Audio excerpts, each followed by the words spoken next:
یعنی دوسرے کا درد دل میں رکھ کر.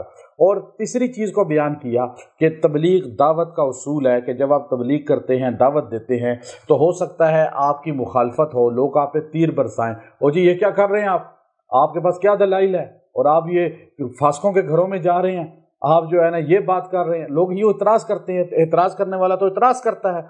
اب آپ نے جس کو اعتراض ہے، جو آپ سے مناظرہ اختیار کر رہا ہے، جو آپ پہ بحث کر رہا ہے، تو بحث آپ نے کرنی ہے، یہ نہیں کہ اس کو چھوڑ دینا ہے.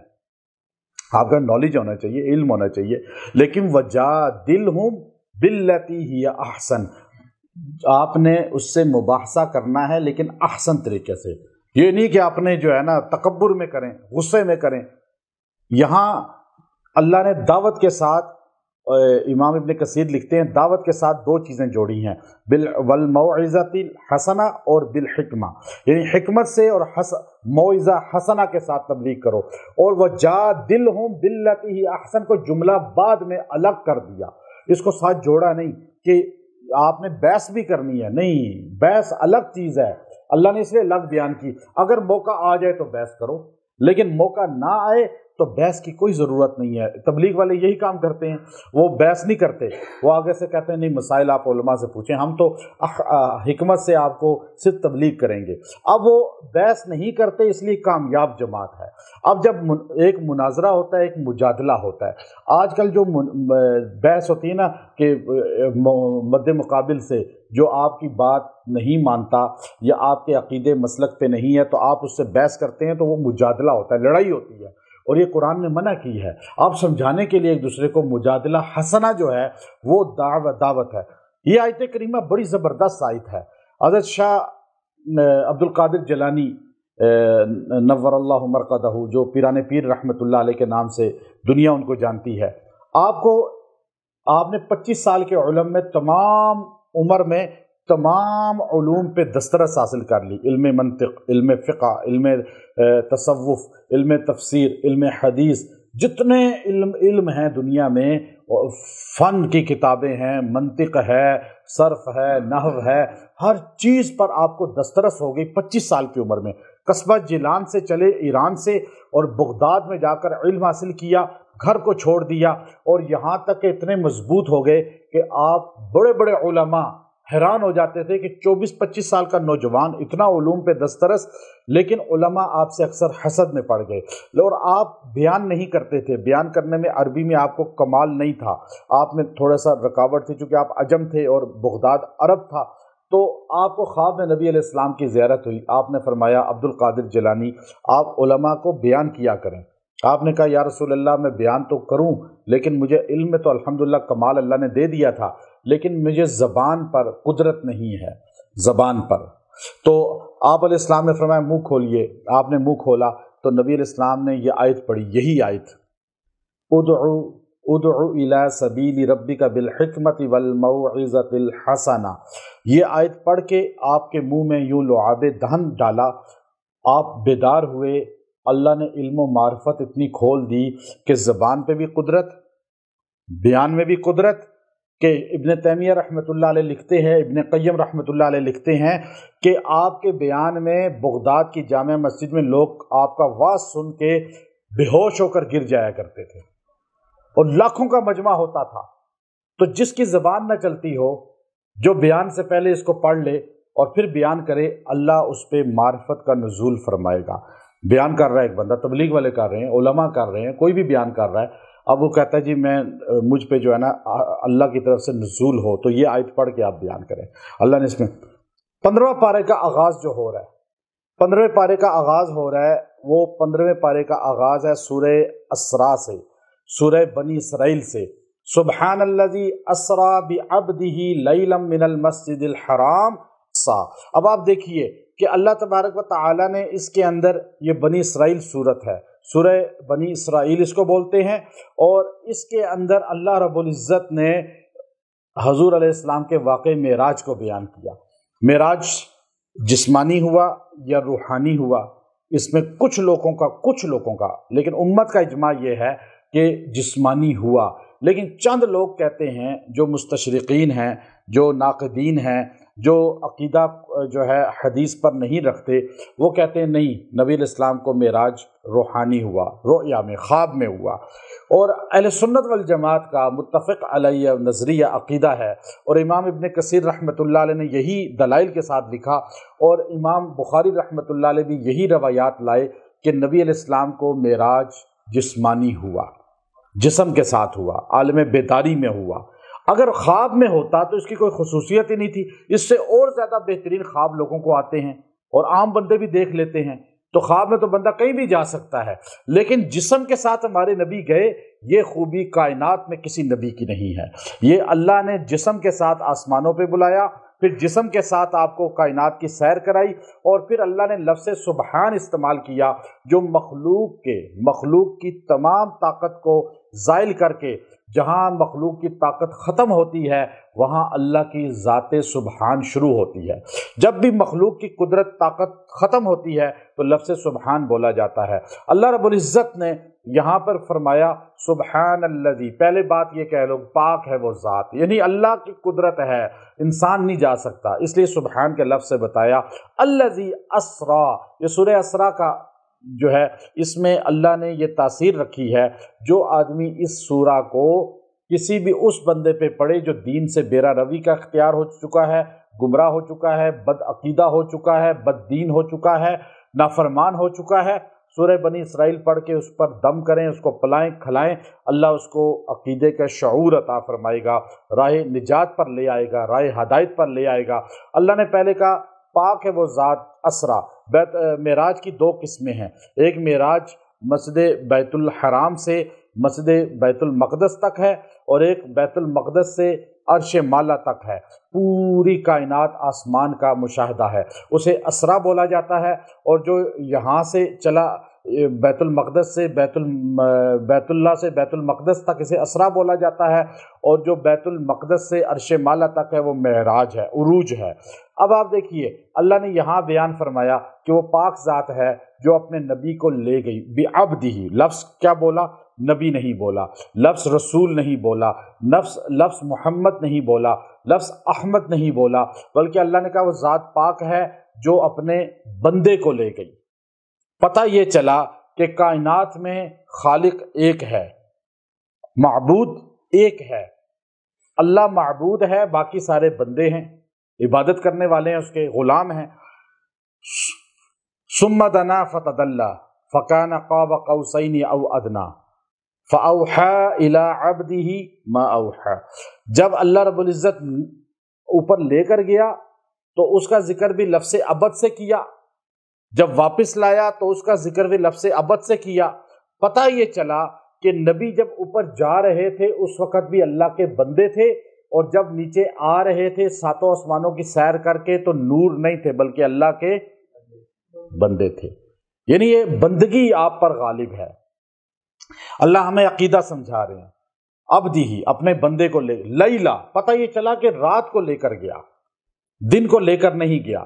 اللہ رب العزت اگر چاہتے تو حضور کو دن کو لے جاتے، سارے لوگ کیوں دیکھتے کہ ہاں حضور چلے گئے، جا رہے ہیں، نہیں، اللہ نے کہا رات افضل ہے، رات دن سے افضل ہے۔ اللہ کی ملاقات، جو اللہ کی ملاقات کا ٹائم ہے نا، وہ رات کا ٹائم ہے، اللہ سے ملنے کا ٹائم رات کا ہے، اللہ سے باتیں کرنے کا ٹائم رات کا ہے، اللہ کے برگزیدہ لوگوں کا اللہ سے کلام کرنے کا وقت رات کا ہے۔ اس لیے اللہ رب العزت نے موسیٰ کلیم اللہ کو جو پہلی ملاقات کی ہے کوئی طور پہ، وہ رات کا وقت تھا۔ موسیٰ آگ لینے گئے تھے اور طور پہ نبوت مل گئی، حضور کو اللہ نے بلایا تو وہ رات کا وقت تھا۔ تو رات یہ بڑی قیمتی ہوتی ہے، لوگ اس کو فسق و فجور میں گزار دیتے ہیں۔ لیلا من المسجد الحرام، یہ مسجد حرام میں آپ لیٹے ہوئے تھے ام ہانی کے گھر میں کہ اب جبرائیل امین آئے اور آ کر آپ کو لے کر گئے، براق آئی اور ایک براق پہ آپ کو بٹھایا گیا۔ اب یہ کہتے ہیں جی کیسے براق پہ بیٹھے، کیسے یوں سیر کی؟ آج دنیا طیارے کے ذریعے، جہاز کے ذریعے میلوں، جو مہینوں کا سفر ہے وہ 1 گھنٹے میں کر لیتا ہے، 2 گھنٹے میں کر لیتے ہیں، 5 گھنٹے میں کر لیتے ہیں۔ تو پتہ چلا جب مخلوق 1400 سال کے بعد اتنی ذہانت، اتنی ان قابلیت رکھ سکتی ہے تو ان کے رب کو اللہ کی ذات میں کتنی قدرت ہوگی۔ تو اس لیے اللہ لے کر گیا نا، اللہ نے کہا میں کون سا کہہ رہا ہوں کہ محمد صلی اللہ علیہ وسلم خود گئے ہیں، اللہ کہتا ہے میں لے کے گیا، تمہارا رب لے کر گیا۔ تو اس لیے اب یہ اشکال کی بات ہی نہیں ہے کہ کیسے گئے۔ اب وہ پورا واقعہ تو آپ معراج کا سنتے ہیں، میں اتنا اس میں نہیں جاؤں گا، اب وہ الگ ہمارا جمعہ بھی اس پہ ہوگا۔ اب وہ معراج پہ آپ کو بیت المقدس لے کر گئے، پھر وہاں پر آپ کو ساتوں آسمانوں کی سیر کرائی۔ اب اس پر علماء کی مختلف اقوال ہیں۔ بعض کہتے ہیں کہ بیت المقدس میں انبیاء کی جماعت پہلے ہوئی اور آسمان کی سیر بعد میں ہوئی۔ یہ جو بیت المقدس کا سفر ہے اسے جو ہے لفظ جو ہے اسرا سے تعبیر کیا ہے، اور بیت المقدس سے معراج عروج ہے، وہ معراج کا واقعہ ہے۔ لیکن اس کو امام ابن کثیر رحمۃ اللہ علیہ نے بڑے دلائل کے ساتھ لکھا ہے۔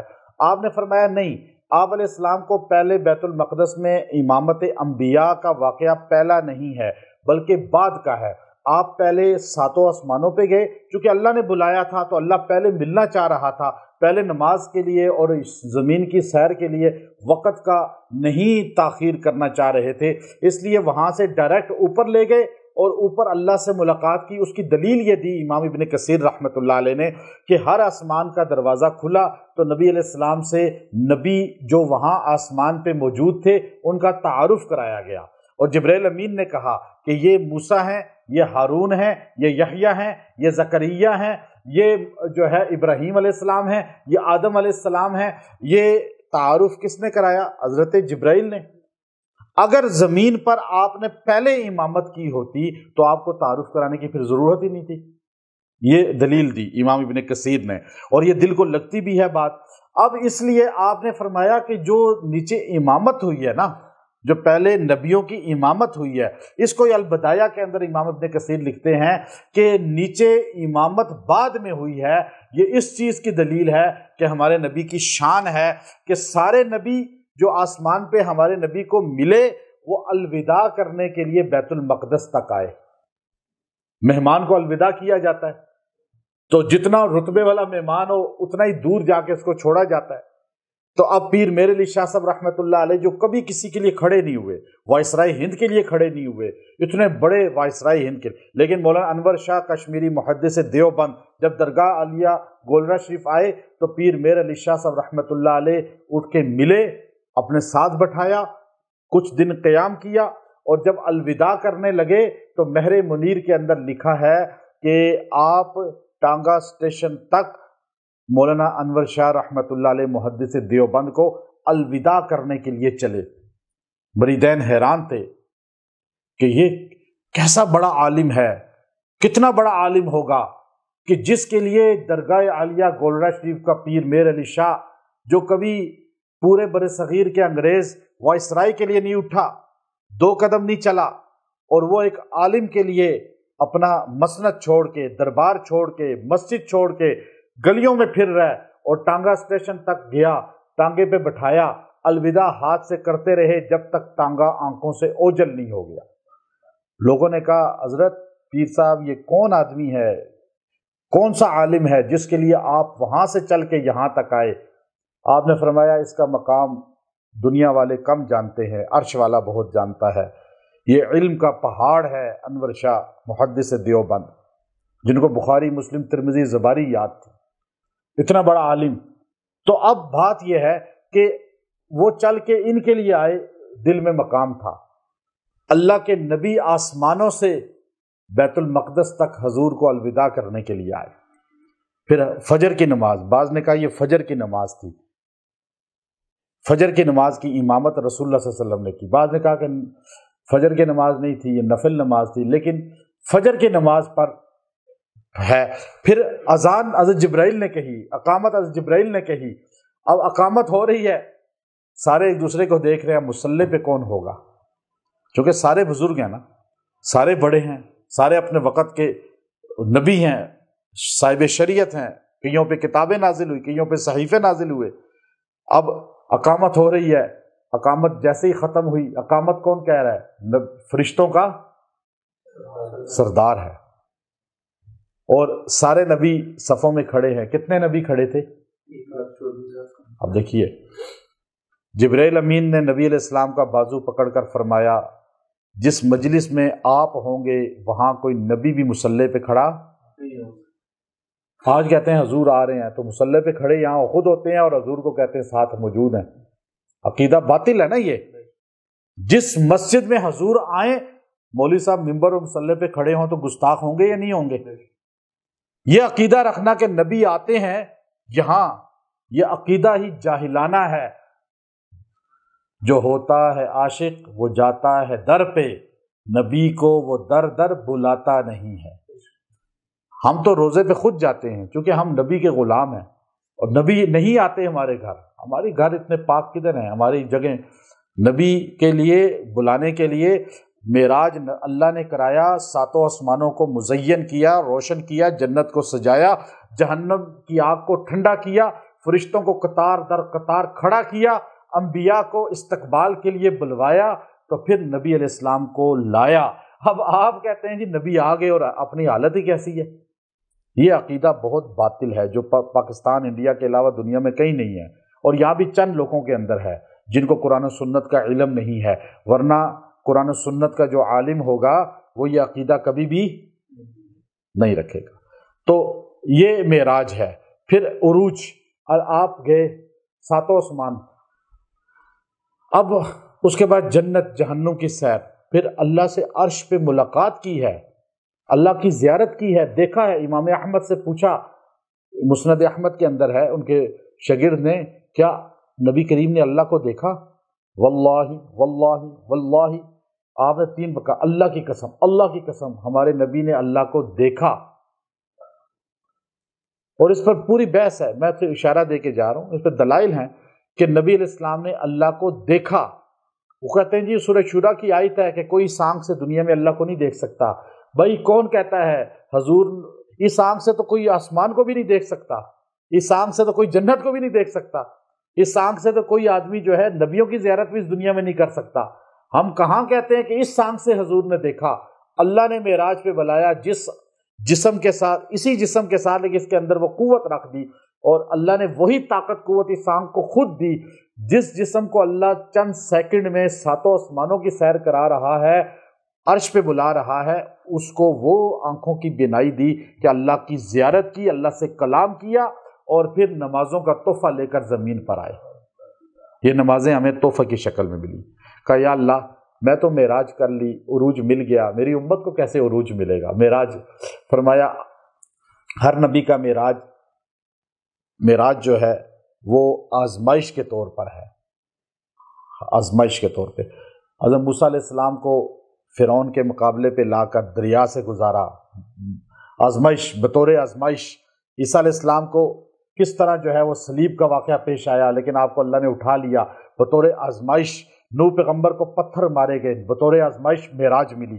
ہر نبی کو معراج ہوئی ہے. ابراہیم علیہ السلام کو آگ میں بطور آزمائش معراج عطا فرمائی. یحییٰ علیہ السلام کو گردن کٹوا کے، زکریا علیہ السلام کو جسم کٹوا کے، حزقیل علیہ السلام کو زندہ کنویں میں درگور کروا کے، ایک ایک نبی کو، یوسف پیغمبر کو کنویں کے اندر، یعقوب پیغمبر کو جدائی دے کر، ایوب پیغمبر کو بیماری دے کر، دانیال پیغمبر کو جیل میں ڈلوا کر، اور ایک ایک نبی کے معراج کو بطور آزمائش عطا فرمایا.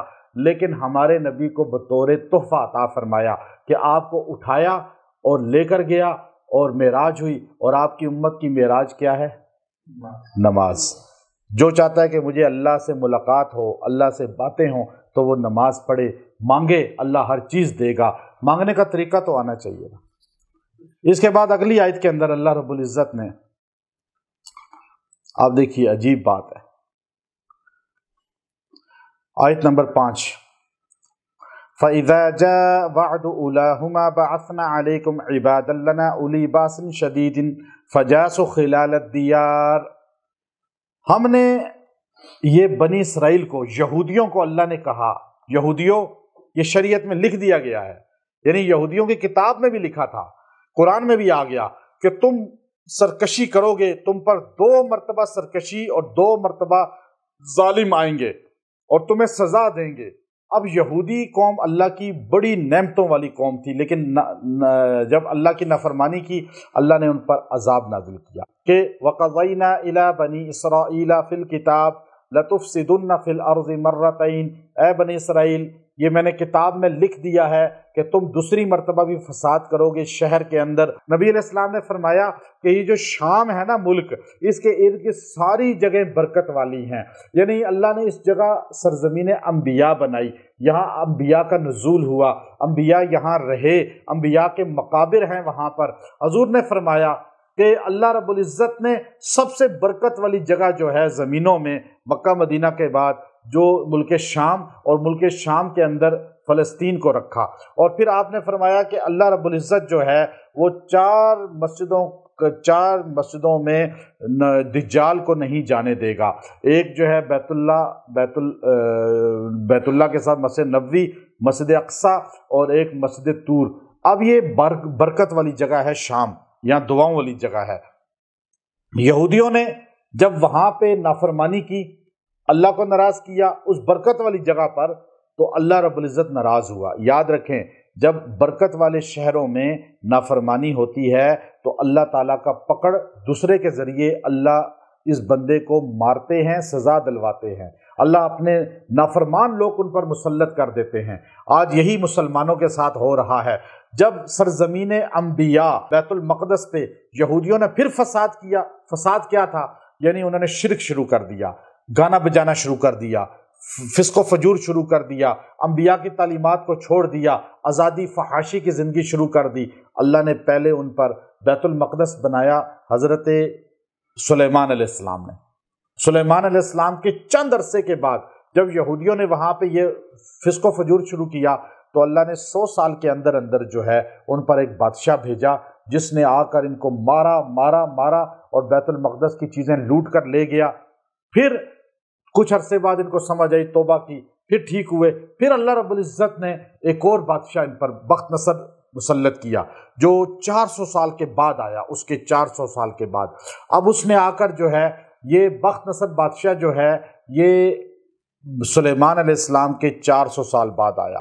اس نے آ کر وہاں ان پر حملہ کیا، ان یہودیوں کا قتل عام کیا، تورات کے نسخوں کو آگ لگا دی، اور پھر بیت المقدس کے اندر جو ہے اس نے مختلف جگہوں کو توڑ دیا، وہاں سے چیزوں کو اٹھا لیا، اور یہاں تک کہ وہ جو تابوت سکینہ ہے جس کو آج بھی یہودی یاد کرتے ہیں اور اس کے انتظار میں ہیں، وہ بھی اس نے غائب کر دیا وہاں سے۔ بعض کہتے ہیں گدھے پہ رکھ دیا، تو خود ہی کسی یہودی عالم نے تو گدھے کو ہانک دیا تاکہ بچ جائے، پتہ نہیں چلا کدھر گیا، خیر وہ وہاں سے غائب ہو گیا۔ اب یہودی بھٹکنے لگے، بھاگنے لگے، اب کدھر جائیں؟ ان کو کوئی جائے پناہ نہیں ملتی تھی، یہاں تک کہ ان کے پاس تورات بھی نہیں تھی۔ پھر اس کے بعد جو ہے حضرت عیسیٰ علیہ السلام کے زمانے میں جب انہوں نے دوبارہ وہاں آبادی کر لی، اور پھر جو ہے انہوں نے وہی فسق و فجور نافرمانی شروع کی، کچھ عرصہ ٹھیک رہے، پھر بھٹک گئے، تو اللہ تعالیٰ نے ایک انطاکیہ کا ایک بادشاہ تھا، اس کو ان پہ مسلط کیا، اور اس بادشاہ نے ان کو آ کے مارا، قتل عام کیا، اور پھر چیزیں لوٹیں، اور بیت المقدس کو دوبارہ نئے سرے سے جو ہے نا نقصان پہنچایا، اور پھر قبضہ کر لیا وہاں، اور اپنا ایک بندہ وہاں بٹھا دیا۔ اور یہ عیسیٰ علیہ السلام کے 400 سال بعد پھر ہوا، اور عیسیٰ علیہ السلام کے بعد یہ ہوا، اب یہودی وہاں سے بھاگے، جان بچاتے ہوئے ایران چلے گئے، اور ایران میں آج تک بس رہے ہیں۔ تو ایران میں وہاں انہوں نے اپنا قیام کیا، تو ایرانی بادشاہ جو کسریٰ تھا اس کو ترس آیا، اس نے اپنے فوج بھیجی اور وہاں پر ان کا معاونت کی، ان کو دوبارہ ملک ملا، پھر یہ وہاں بسنے لگے۔ پھر نبی علیہ السلام سے تھوڑا عرصہ پہلے، یعنی آپ علیہ السلام کی ولادت جو ہوئی ہے، ولادت سے چند عرصہ پہلے 540 عیسوی میں دوبارہ ان پر ایک اور بادشاہ مسلط ہوا، وہ بھی انطاکیہ ہی کا تھا، کہ توس بعض نے لکھا، بعض نے کوئی اور نام رکھا، تو اس نے بھی ان کو اسی طرح مارا، بیت المقدس کو دوبارہ نئے سرے سے ویران کیا اور ان کو بھگایا، اور یہ وہاں سے بھاگ کے پھر مدینہ اور کئی شام اور مختلف جگہوں پہ پھیل گئے۔ اس کے 30 سال بعد نبی علیہ السلام کو نبوت کا اعلان ہوا۔ اب یہ نبوت کا اعلان ہوا تو پھر ان لوگوں نے جو ہے اپنی وہی کام کیے، اوس اور خزرج کی شکل میں قبائل ان کے تھے، حضور علیہ السلام کے ساتھ دھوکے، زہر تک نبی علیہ السلام کو دیا، خیبر میں نبی علیہ السلام نے ان کو ذلت دی، پھر دیگر جو ہے کعب اشرف یہودی تھا، رافع یہودی تھا، وہ شعر کہتا تھا، پھر آپ نے ان کو قتل عام کروایا، پھر ان کو مدینے سے نکال دیا، پھر یہ شام بھاگ گئے، سیدنا عمر پھر تلوار بن کر، بیت المقدس اس وقت تک ویران ہی تھا، حضرت عمر نے اس کو آباد کیا، اس کی چابیاں لیں، اس کو کھولا، اور یہودی ملک شام سے، پورے عرب کے خطے سے فاروق اعظم نے نکال دیے، اور اس کے بعد پھر ہٹلر نے دوبارہ نئے سرے پہ ان پر قہر نازل کیا اور ان کو قتل عام کیا، کئی لاکھ یہودیوں کو قتل عام کیا۔ یہ سب اللہ رب العزت فرماتے ہیں فَإِذَا جَاءَ وَعْدُ أُولَاهُمَا بَعَثْنَا عَلَيْكُمْ عِبَادًا لَنَا أُولِي بَأْسٍ شَدِيدٍ، کہ میں اپنے بندے تم پر ایسے مسلط کروں گا جو تمہیں سخت تکلیف دیں گے۔ تاکہ یہ کیوں ہوگا کہ تم نے اللہ کی نافرمانی کی ہے اور آج پھر یہ انتظار میں ہے۔ اب کیا اللہ کا کوڑا برسے گا وہ اللہ ہی جانتا ہے۔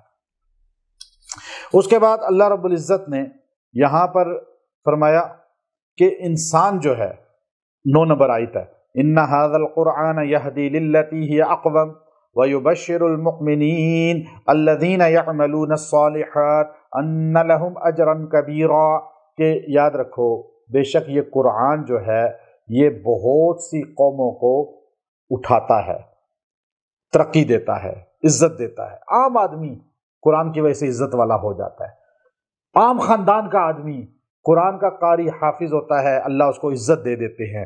تو قرآن یہ قوموں کو عزت دلواتا ہے، اور قرآن سے دوری قوموں کو تنزل کی طرف لے جاتا ہے۔ آج مسلمان کی پستی کا واحد جو حل ہے وہ قرآن میں ہے۔ قرآن کے ساتھ تعلق جڑ جائے، قرآن کے ساتھ ہماری نسبت قائم ہو جائے اور اعمال صالحہ والے ہم بن جائیں۔ یہ اللہ رب العزت نے ہمیں ایک دعوت فکر دی ہے کہ ہمیں یہ چاہیے کہ ہم جو ہے قرآن حکیم سے اپنے تعلق کو مضبوط کریں۔ اور پھر وَقَضَىٰ رَبُّكَ أَلَّا تَعْبُدُوا إِلَّا إِيَّاهُ وَبِالْوَالِدَيْنِ إِحْسَانًا، یہ اللہ رب العزت نے والدین کے ساتھ حسن سلوک کے متعلق یہ پورا رکوع نازل کیا۔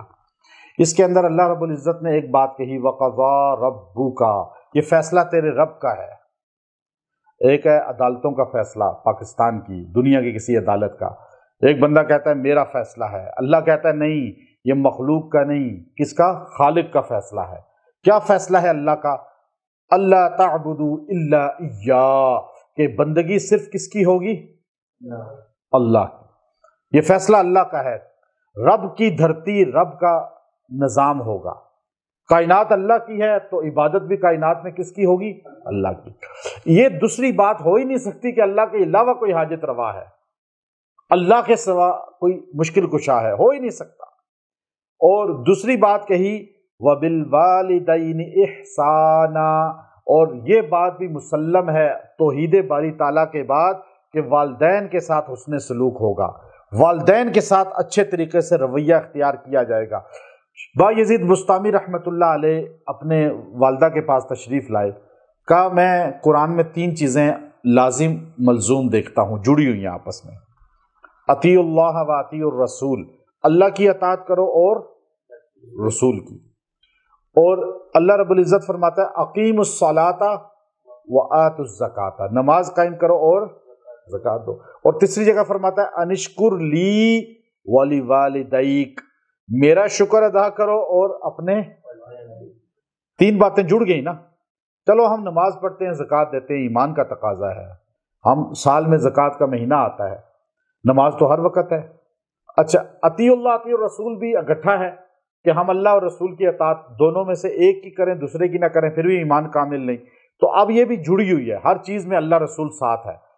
لیکن یہاں میں اگر اللہ کا شکر ادا کرتا ہوں اور ہر وقت ماں باپ کی خدمت میں رہتا ہوں تو پھر رب کا ماں باپ کا شکر ادا کرتا ہوں، ہر وقت ماں باپ کی خدمت میں رہتا ہوں تو اللہ کے شکر میں کمی آ جاتی ہے۔ اور اگر میں اللہ کے شکر گزاری میں لگتا ہوں تو ماں باپ کے شکر میں کمی آتی ہے۔ ماں سے کہا یا اپنا حق معاف کر دیں یا اللہ کا حق معاف کرا دیں۔ ماں نے کہا بھائی میں تو چاہتی ہوں کہ تم اللہ کو راضی کرو، تم اللہ والے بنو۔ مائیں ایسی تھی نا، یہ نہیں کہ تم ڈاکٹر بنو، ٹھیک ہے یہ بھی اچھے پیشے ہیں، لیکن انجینئر بنو، ڈاکٹر بنو، یہ بنو، بزنس مین بنو۔ وہ کہتے نہیں تم دین کے داعی بنو، قرآن و سنت والے بنو۔ کہ میں اپنا حق معاف کرتی ہوں، جاؤ اللہ کے حق کو سیکھو، قرآن کو سیکھو۔ بایزید کہتے ہیں میں گھر سے نکلا، 20 سال تک علم سیکھتے رہے۔ 20 سال بعد دروازے پہ دستک دی، ماں بوڑھی اندر سے بولی کون؟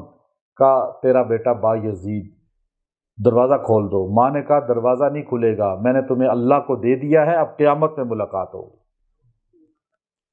ولی وقت کے بنے ہیں، سلطان الاولیاء ہیں، ایسے مقام نہیں ملتا۔ وہ آئے حضور علیہ السلام سے ملنے کے لیے، حضور تبوک چلے گئے تھے، حضور علیہ السلام تبوک چلے گئے تھے، صحابی ہیں لیکن نبی علیہ السلام کو دیکھا نہیں۔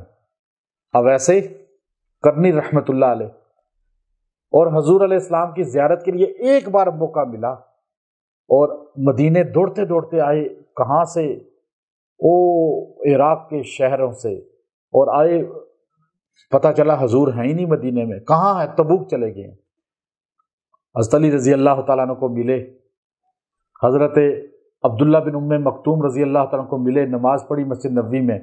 عبداللہ سے کہا کہ میں نبی علیہ السلام کے ہاتھ پہ بیعت کرتا ہوں، میں تو آیا تھا بیعت کرنے، میں اس لیے نہیں آپ سے مل سکا آج تک کہ میں کلمہ تو پڑھ چکا ہوں اور میں نے ساری آیات سیکھ لی ہیں جو لوگ بتاتے تھے، لیکن میری ماں بوڑھی ہے، میں اس کی خدمت کی وجہ سے گھر چھوڑ نہیں سکتا تھا۔ آپ علیہ الصلوۃ والسلام جب واپس آئے تو یہ جا چکے تھے، کہنے لگے میری والدہ بوڑھی ہیں، ان کو کھلانے والا کوئی نہیں ہے، کپڑے ان کے دھونے والا کوئی نہیں ہے، ان کی خدمت کرنے والا کوئی نہیں ہے، میں اکیلا ہوں ماں کا، اس لیے شادی بھی نہیں کی اور میں اپنی ماں کی خدمت میں ہر وقت لگا رہتا ہوں۔ تو آپ نے فرمایا کہ نبی علیہ السلام جب واپس تشریف لائے تو عبداللہ بن ام مکتوم نے کہا یا رسول اللہ، ایک بندہ آیا تھا، مجذوب سا تھا، دیہاتی سا تھا، لیکن وہ اس طرح کی باتیں کر رہا تھا۔ آپ نے فرمایا کہ وہ میری امت کا اویس قرنی ہے، اور یاد رکھو اس کی ماں کی خدمت نے اس کو وہ مقام دیا ہے کہ وہ اگر دعا کرے تو اللہ تبارک و تعالیٰ ایک پورے قبیلہ، اس کا نام لیا، اس کی بکریوں کے جسم پہ جتنے بال ہیں اللہ اتنے لوگوں کی مغفرت کر دے گا۔ کہ علی آپ کی اس سے ملاقات ہو تو آپ اس سے کہنا کہ میری امت کے گناہ گاروں کے لیے دعا کرے۔ بعد میں حضرت علی رضی اللہ تعالیٰ عمر گئے تھے اس کو ملنے کے لیے، اور حضور کی رحلت کے بعد اب دیکھیے کہ اللہ نے والدین کی وجہ سے اتنا مقام دیا۔ عبداللہ بن عمر کے پاس ایک بندہ آیا کہ وسطی ایشیا کی ریاستوں کا تھا، رشیا وغیرہ کی، کہنے لگا میں حج پہ آیا ہوں، اپنی ماں کو وہاں سے پیدل، یعنی گھوڑے پہ اور دیگر، یہ پیدل سے مراد ہے، میں نے سفر کرایا، اور میں جہاں جانور تھک جاتا میں اپنے کندھے پہ اٹھا لیتا، اور میں وہاں سے لایا، ماں کو 7 چکر بیت اللہ کے لگوائے، صفا مروہ پہ چکر لگوائے کندھے پہ بٹھا کر، اور میں نے عرفات لے کر گیا، مینا لے کر گیا، مزدلفہ لے کر گیا، طواف زیارت کرایا۔ ابن عمر ابھی طواف زیارت کر کے ہٹا ہوں، اپنی ماں کو جا کے بستر پہ لٹایا ہے، بوڑھی ماں ہے، ٹانگیں اس کی کمزور ہیں، وہ چل نہیں سکتی، کیا میں نے اپنی ماں کا حق ادا کر دیا؟ ابن عمر بیٹھے ہوئے تھے کعبے کے سامنے، آپ نے فرمایا کہ تیری ماں نے تیری پیدائش کے وقت جو درد سہے تھے، تو نے اس درد کا حق بھی ادا نہیں کیا۔ اور یہاں تو ماں کو گالیاں دی جاتی ہیں، باپ کو گالیاں دی جاتی ہیں، برا کہا جاتا ہے۔ حضور علیہ الصلوۃ والسلام میں واقعہ موجود ہے، موسیٰ علیہ السلام کا جنت میں ساتھی کون ہوگا؟ اب وہ جب جا کر دیکھا تو اس کی ماں تہجد کو رو کے کہا کرتی تھی میرا بیٹا بد کلام ہی کرتا ہے، گالیاں دیتا ہے، لیکن ہے گوشت کے کام کرتا ہے، خیانت بھی کئی چیزوں میں کر لیتا ہے، لیکن میں دعا کرتی ہوں میرا خدمت گزار ہے، اسے وقت کے نبی موسیٰ کا جنت میں ساتھی بنا دے۔ اب دیکھیں اس دعا پر جنت کا ساتھی بنا دیا۔ تو اللہ نے یہ فیصلہ ہو چکا ہے والدین سے حسن سلوک۔ کیسے حسن سلوک کرو؟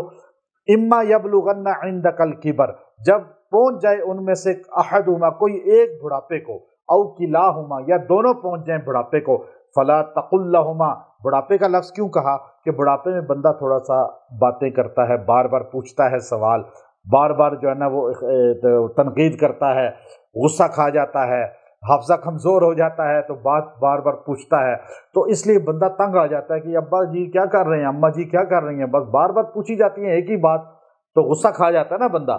اللہ نے اس لیے کہا اگر وہ بڑھاپے کو پالے، جوانی میں تو ان کی نافرمانی پھر بھی لوگ نہیں کریں گے کیونکہ محتاجی ہے، وہ کما کر دیتے ہیں، تو بڑھاپے میں جو ہے نا بندہ خود چونکہ من اشد منا قوہ ہو جاتا ہے، تو اس لیے اللہ نے کبر کا لفظ بولا۔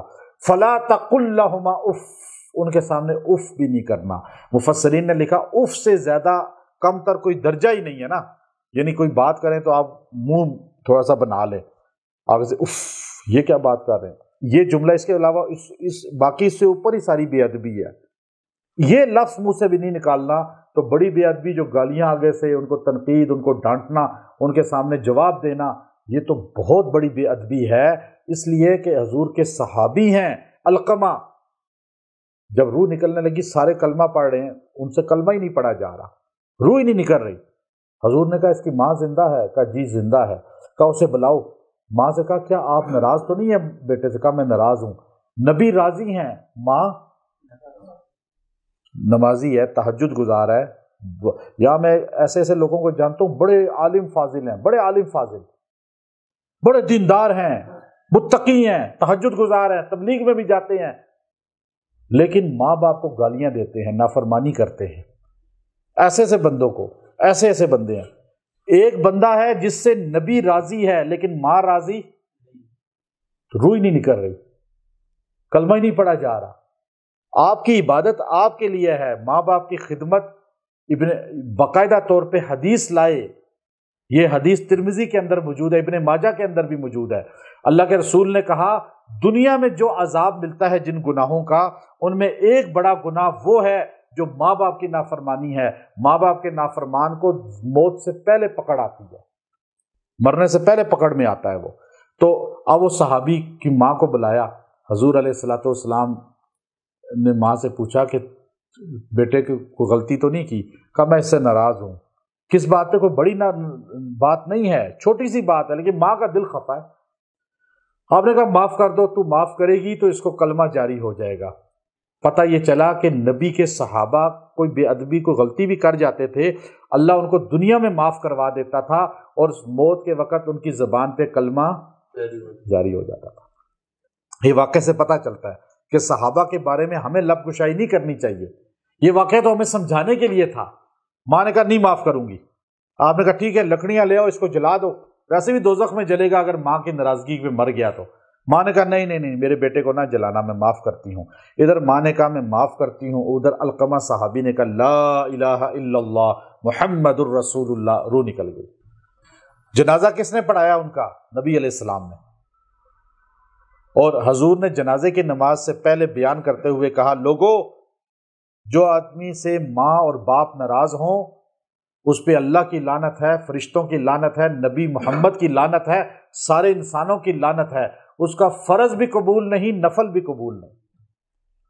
اب آپ دیکھیے نا، اس سے بڑی اور کیا بات ہوگی۔ تو اللہ نے کہا فلا تقل لہما اف، یہ اف بھی نہیں کہنا ان کے سامنے، ولا تنہرہما، ان کو جھڑکنا بھی نہیں کہ آپ کو کیا پتا جی، یہ بات بھی نہیں کہنا۔ وقل لہما، ان سے کیا کہنا ہے؟ قولا کریما، نرمی سے بات کرنی ہے، پیار سے بات کرنی ہے۔ اور وَاخْفِضْ لَهُمَا جَنَاحَ الذُّلِّ مِنَ الرَّحْمَةِ، ان کے سامنے یہ پر جو جناح الذل کہتے ہیں، پرندہ پر یوں گرا لیتا ہے نا، جب بیچارہ اڑ نہیں سکتا تو پر گرا لیتا ہے، عاجز آ جاتا ہے۔ آپ جتنے بڑے علامہ ہیں، جتنے بڑے شیخ الحدیث ہیں، جتنے بڑے آپ متقی پرہیزگار کیوں نہ ہوں، بڑے بزنس مین کیوں نہ ہوں، بڑے آپ جو ہے وزیر صدر کیوں نہ ہوں، ماں باپ کے سامنے جناح الذل، اپنے آپ کو پست کر کے رکھنا ہے، کچھ بھی نہیں ہوں میں ان کے سامنے۔ وَقُلْ رَبِّ ارْحَمْهُمَا، اور ایسے دعا کرتے رہنا ہے، رب ارحمہما، اے اللہ ان دونوں پہ رحم فرما، کما ربیانی صغیرہ، جیسے بچپن میں میرے پہ انہوں نے جو ہے مہربانی کی اور میری پرورش کی۔ ربکم اعلم بما فی نفوسکم، اللہ جانتا ہے تمہارے دلوں میں کیا ہے۔ تم لوگوں کو دکھلانے کے لیے ماں باپ کی خدمت کرتے ہو یا اللہ کو راضی کرنے کے لیے؟ بما فی نفوسکم، ہمارے دلوں کے بھید کون جانتا ہے؟ اللہ۔ ان تکونوا صالحین، اگر تم نیک ہو، فإنہ کان للأوابین غفورا، تو پھر تم تر گئے ہو۔ تم ماں باپ کی خدمت، اطاعت، فرما برداری بندے کو دنیا میں عزت دلاتی ہے۔ یہ اس سے پتہ چلا اس آیت سے، جو اطاعت گزار ہوگا۔ کہ اگلے رکوع پورا جو ہے وہ آسمانی وحی ہے، اور جو اللہ کی وصیتیں ہیں وہ پہلے بھی گزر چکی۔ ہر امت کو یہی وصیتیں ہوئیں جو نبی علیہ السلام کی امت کو ہوئی، وہ رکوع چوتھا یہاں بیان ہو چکا ہے۔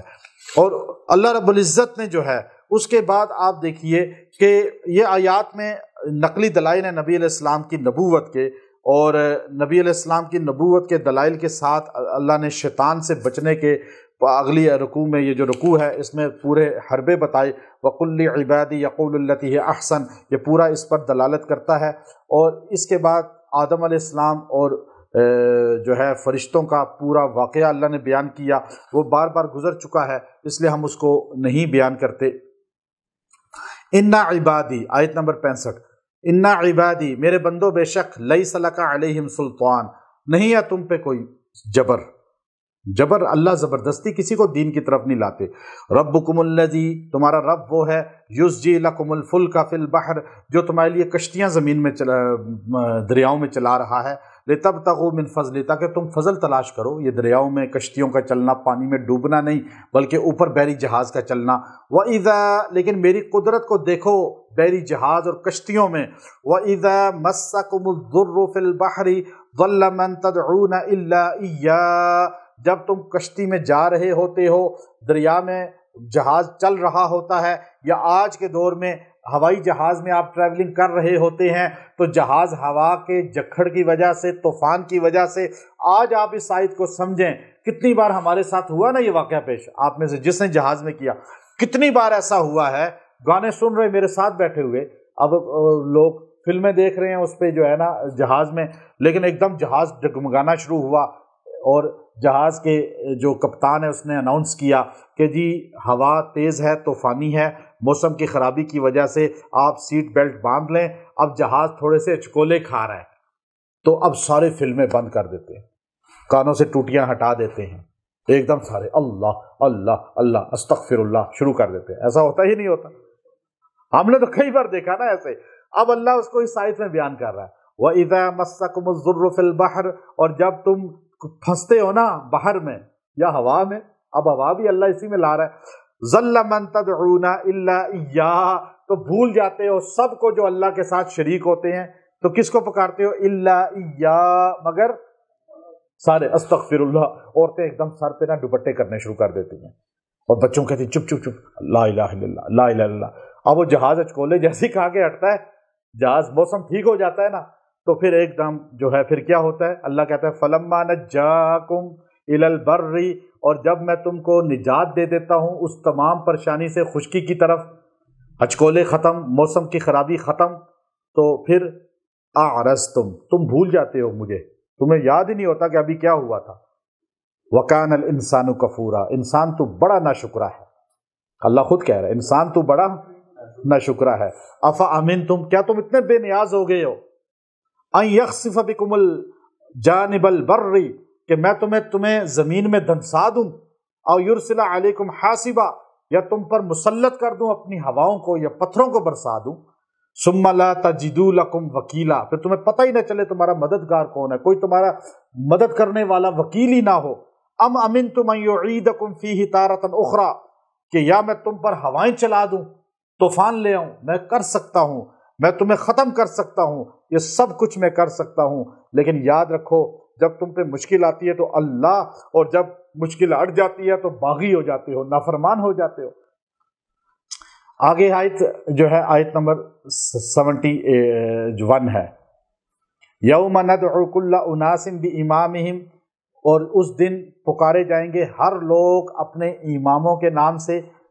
بخاری شریف کے اندر ہے روز محشر لوگوں کو ان کے ائمہ کے نام سے پکارا جائے گا، بعد نے کہا اپنے نبیوں کے آل ابراہیم کھڑی ہو جائیں، جو متبع ابراہیم ہیں، متبع نوح ہیں، نوح علیہ السلام کے امتی کھڑے ہو جائیں، محمد صلی اللہ علیہ وسلم کے امتی کھڑے ہو جائیں۔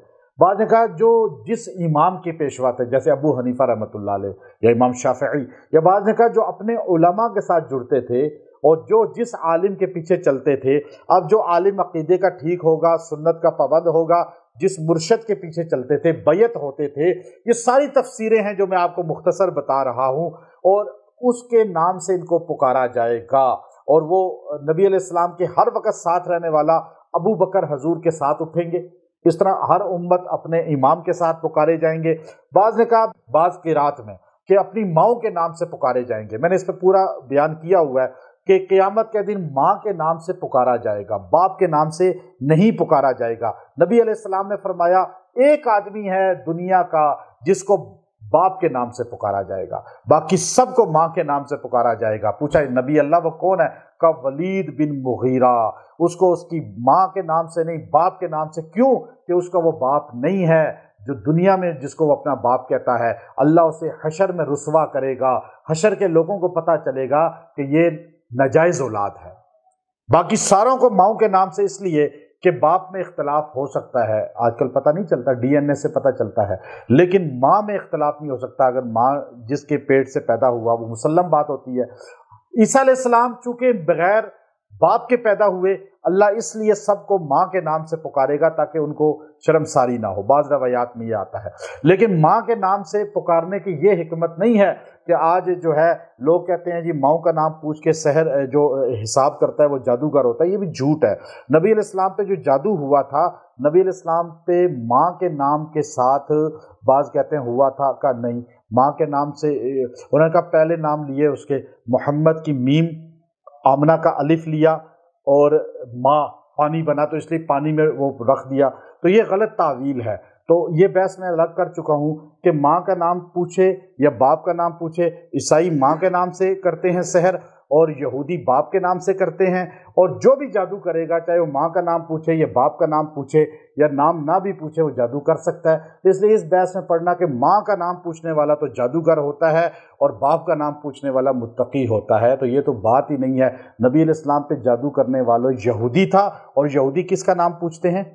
باپ کا نام، تو اس لیے تو اس میں پھر آگے اللہ رب العزت نے آیت نمبر 78 اقم الصلاۃ لدلوک الشمس الی غسق اللیل وقرآن الفجر ان قرآن الفجر کان مشہودا۔ اقم الصلاۃ، اس آیت کے اندر امام بخاری نے بھی لکھا کہ اس میں 5 نمازوں کی فرضیت کا اور اوقات کا اللہ نے ذکر کیا، سب سے جامع آیت ہے جس میں 5 نمازوں کا ذکر ہے کہ کس وقت پڑھنی ہے۔ ان 2 آیتوں میں اللہ نے بیان کر دیا۔ پہلے اللہ رب العزت نے فرمایا اقم الصلاۃ لدلوک الشمس، نماز قائم کرو لدلوک الشمس۔ دلوک الشمس کہتے ہیں زوال کے وقت کو، زوال کا جو وقت ہوتا ہے، یعنی زوال کے بعد کون سی نماز ہوتی ہے؟ ظہر کی۔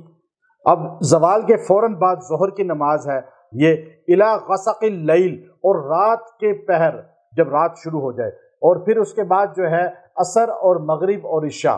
اب آپ دیکھیے دلوک میں ظہر اور عصر آ گئی، اور غسق اللیل میں مغرب اور عشاء آ گئی۔ مغرب اندھیرے میں پڑھی جاتی ہے، جب اندھیرا فل چھا جاتا ہے تو عشاء فوراً شروع ہو جاتی ہے، مغرب کا وقت کم ہوتا ہے، اس لیے فوراً جب اندھیرا ہو جائے امام ابو حنیفہ رحمۃ اللہ علیہ کے نزدیک اول وقت میں نماز عشاء پڑھنا اولا ہے۔ اور اسی کے میں جب 2 نمازوں کا ذکر یہاں ہو گیا، 4 نمازیں ہو گئی پوری غسق اللیل تک، تو وقرآن الفجر، اور کہا قرآن پڑھو فجر میں۔ فجر کے نماز میں قرات لمبی کرنا یہ نبی علیہ السلام کی سنت ہے، اور مغرب میں چھوٹی کرنا، عشاء میں تھوڑی سی زیادہ کرنا، اور فجر میں زیادہ طویل دینا۔ بعض روایات میں ہے کہ مغرب میں حضرت عمر نے سورہ اعراف بھی پڑھی ہے، بڑی صورت ہے، اور نبی علیہ السلام نے کئی بار فجر کی نماز میں سورہ معوذتین فلق اور ناس کو بھی پڑھا ہے، چھوٹی چھوٹی صورتوں کو، لیکن قرآن فجر کہہ کے بتا دیا فجر کی نماز ہے۔ ان قرآن الفجر کان مشہودا، یعنی فجر کے وقت فرشتے حاضر ہوتے ہیں، یہ تو بات سب کو پتہ ہے، نمازوں میں حاضر ہوتے ہیں، اس لیے یہاں مشہودہ کا لفظ کہہ دیا، گویا کہ 5 نمازوں کا پتہ اس آیت سے اوقات کا، جو ہم اوقات رکھے ہیں ہم نے۔ وَمِنَ اللَّيْلِ فَتَہَجَّدْ، اور رات کو تہجد پڑھنی ہے، بِهِ نافلہ، یہ آپ پہ نفل ہے، لکا آپ پر، حضور پر، امت پہ بھی نفل ہو گئی اور حضور پر بھی، حضور نے اپنے اوپر فرض کی ہوئی تھی، امت پہ نفل ہے۔ تہجد رات کو ہوتی ہے۔ داؤد علیہ السلام کو اللہ نے وحی کی، اے داؤد پیغمبر، آپ اگر میرے سے محبت کرتے ہیں تو تہجد کو لازمی پکڑیں، کہ ہر عاشق چاہتا ہے اپنی معشوق سے تنہائی میں بات کرے۔ میرا عاشق جو محبت کرنے والا ہے اگر مجھ سے کلام کرنا چاہتا ہے تو تہجد پڑھے، جو تہجد نہیں پڑھتا وہ اللہ کا عاشق ہی نہیں، اللہ سے محبت کا دعویٰ سچا کرنے والا ہی نہیں۔ اس لیے اللہ نے فرمایا عسیٰ ان یبعثک ربک مقاما محمودا، یہ تہجد کی وجہ سے میرے پیغمبر فرض کا ذکر نہیں کیا، فرض پہلے ہے، اس کے بعد نفل کا ذکر کر کے کہا تہجد کی وجہ سے اللہ آپ کو عسیٰ، اللہ کے ساتھ تعلق ہے نا، اس لیے لازم اللہ آپ کو مقام محمود دے گا، یعنی تہجد سے مقام محمود ملتا ہے، نبی کو بھی اور امتی کو بھی عروج ملتا ہے تہجد سے، ولایت ملتی ہے تہجد سے، قرب الہی ملتا ہے تہجد سے، اللہ ملتا ہے تہجد سے، اور تہجد کی نماز مقام محمود جنت میں وہ مقام ہے جو سب سے بلند ہے، اور اس مقام پر صرف نبی ہوں گے، باقی سارے نبیوں کے مقام اس سے نیچے ہیں، اور یہ مقام محمود ہمارے نبی کا ہے۔ بعض نے کہا یہ شفاعت کا مقام ہے، جہاں بیٹھ کے آپ سب کی شفاعت کریں گے اور آپ کی شفاعت سب سے زیادہ ہوگی، اس لیے مقام محمود اللہ نے ہمارے نبی کو عطا فرمایا۔ اگلی آیت جو وقل ربی ادخلنی ہے، یہ ہجرت کے وقت میں نازل ہوئی۔ جو آدمی، آپ چونکہ مدینہ جا رہے تھے، یہ نازل ہوئی تو آپ نے مدینہ میں داخلے کے بعد یہ آیت پڑھی وقل ربی ادخلنی مدخل صدق واخرجنی مخرج صدق۔ جو آدمی کسی شہر میں داخل ہو اور اس آیت کو ایک بار پڑھ لے، اللہ اس شہر میں اس کے لیے برکت رکھ دیتے ہیں اور رحمت رکھ دیتے ہیں، وہاں سے شر فتنہ اس کے لیے اٹھا لیتے ہیں۔ اور اگلی آیت وَقُلْ جَاءَ الْحَقُّ وَزَهَقَ الْبَاطِلُ، یہ حضور جب بیت اللہ شریف میں داخل ہوئے 360 بتوں کو توڑ رہے تھے تو آپ کے کندھے پہ آپ کے نواسے علی بن ابی العاص بیٹھے ہوئے تھے اور آپ ان سے کہہ رہے تھے یہ چھڑی مارو بتوں پہ، اور وہ بتوں پہ مارتے تھے اور آپ کہتے تھے جاء الحق زہق الباطل ان الباطل کان زہوقا۔ یہ باطل کو گرانے کا بہترین نسخہ ہے۔ جب باطل آپ کے سامنے آئے، دشمن آپ کے سامنے آئے، نافرمان آپ کے سامنے آئے، آپ اس آیت کو پڑھنا شروع کر دیں، اللہ اس کے دماغ کو جکڑ لے گا، اس کی تدبیروں کو فیل کر دے گا، آپ کو اس کے شر سے بچا لے گا۔ وَنُنَزِّلُ مِنَ الْقُرْآنِ مَا هُوَ شِفَاءٌ، اگلی آیت اس سے بعد اللہ نے اس آیت کے اندر شفا رکھی ہے۔ جو آدمی ہر بیماری پر اس کو پڑھ کے 7 بار پی لے، اللہ اس کو شفا عطا فرمائے گا۔ قرآن کو اللہ نے شفا بنایا ہے۔ قرآن سے شفا لینا اصحاب رسول اور نبی علیہ السلام کا طریقہ تھا۔ آپ اپنے ہاتھوں پہ معوذتین یوں پڑھتے تھے، فلق و ناس، اور یوں اپنے جسم پہ پھیر لیتے تھے۔ حدیث بخاری ہے، سیدہ کائنات فرماتی ہیں جب نبی علیہ السلام کا آخری لمحات آئے، آپ حرکت نہیں کر پاتے تھے تو میں اپنے ہاتھوں پہ سورہ فلق اور ناس پڑھتی تھی اور حضور سے پڑھوا کے یوں پھونکواتی تھی اور اپنے ہاتھ حضور کے جسم پہ پھیر دیتی تھی۔ جو آدمی چاہے کہ مجھے سارا دن جو گزر گیا، مجھ پہ اب دن کی بیماریاں، پریشانیاں، فتنے، جنات، جادو، نظر اتر جائیں اور میں آرام سکون سے سو جاؤں، راحت کی نیند، تو وہ رات کو چاروں کل اپنے ہاتھوں پہ پڑھ کے شف کر کے یوں جسم پہ پھیر کے سو جائے، ساری بیماریاں جدا ہو جائیں گی، زہر جدا ہو جائے گا، جن جدا ہو جائے گا، جادو، نظر بد جدا ہو جائے گی۔ اور اس کے بعد مشرکین مکہ نے 3 سوال کیے آپ سے۔ انہوں نے کہا یہ حضور علیہ السلام جو باتیں کرتے ہیں تو یہ سچے ہیں؟ انہوں نے 40 سال کبھی جھوٹ نہیں بولا۔ کوئی لشکر تیار کرو، وفد تیار کرو، یہودیوں کے پاس بھیجو، وہ ہمیں بتائیں گے کہ ہم ان سے کوئی سوال کریں جس سے پتہ چلے کہ یہ واقعی اللہ کے نبی ہیں۔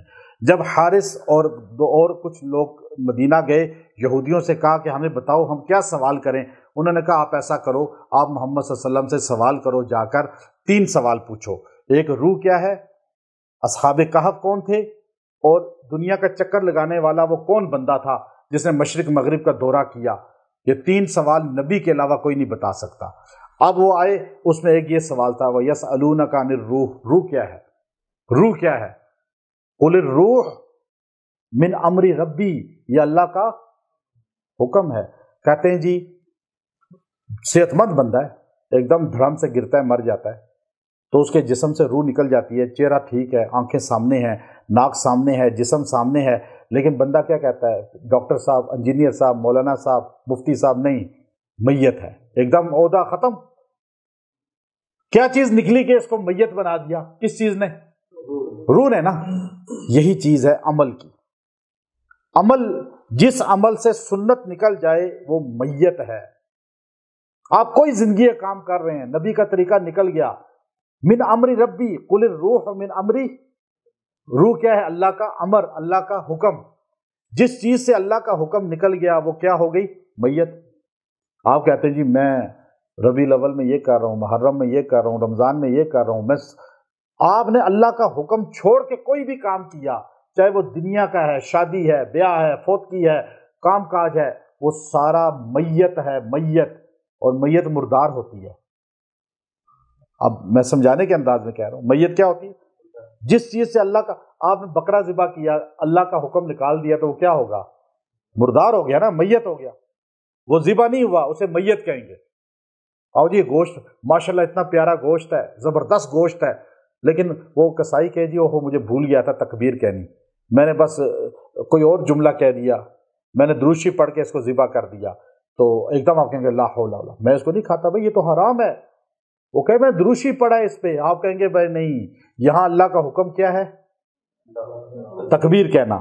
درود شریف پڑھنے کا یہاں حکم نہیں ہے۔